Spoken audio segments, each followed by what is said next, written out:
This is a story about how Israel uses trees to ethnically cleanse Palestine. It's a story that involves European pine trees, international celebrities, and if you've ever donated to this little blue box, it involves you too.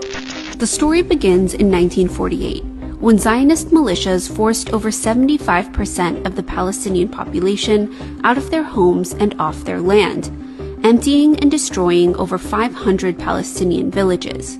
Palestinians called this event the Nakba, which is Arabic for catastrophe. Israelis mark this event as their Independence Day.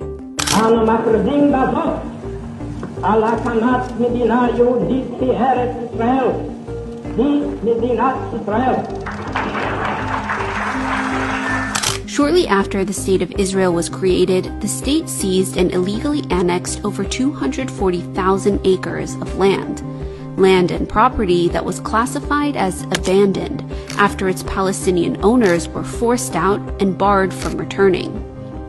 This stolen Palestinian land was transferred to an organization by the name of the Jewish National Fund, or the JNF, an international organization with charitable status in countries like the US, Canada, and the UK. But the JNF isn't your average charity. Established in 1901, the JNF has played a key role in the colonization of Palestine, in its early days collecting money for the Zionist movement to buy up Palestinian land for European Jewish colonists, with a mandate to redeem land in Palestine for the purpose of settling Jews. Part of the way the JNF raised money to buy land in Palestine was through these blue tin boxes. By World War II, over 1 million JNF collection boxes had been distributed to Jewish communities all around the world, with each coin dropped into these blue tin boxes going towards land purchases and tree planting in Palestine. But before the Nakba, the JNF wasn't really that successful. As of May 1948, the JNF had only managed to purchase around 3.56% of the land of historic Palestine. But after the Nakba, through the forcible seizure of Palestinian land, that number rose to 13%, over 600,000 acres of land. And with all this new land at its disposal, the JNF embarked on a massive tree planting drive across occupied Palestine, claiming it was planting forests on barren, desolate land, presenting its project to the world as environmentalism, building family-friendly green lungs across the country. Except these green lungs were conveniently built where Palestinian villages and towns once stood, greenwashing Israel's wholesale destruction of Palestinian communities, with the intent of not only concealing their remains, but also using forests to confiscate more stolen Palestinian land. And the JNF's tree of choice? This European pine tree. Instead of planting indigenous trees like the olive tree, which had been on the land for centuries, the JNF instead opted for trees indigenous to Europe, trees that would later prove to be flammable under West Asian heat and extremely detrimental to the land. Why this tree?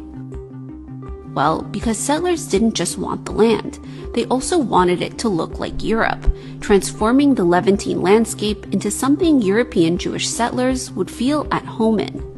So one by one, Palestinian villages were emptied and destroyed, and man-made forests, nature, and recreational parks filled with highly flammable European pine trees emerged in their place.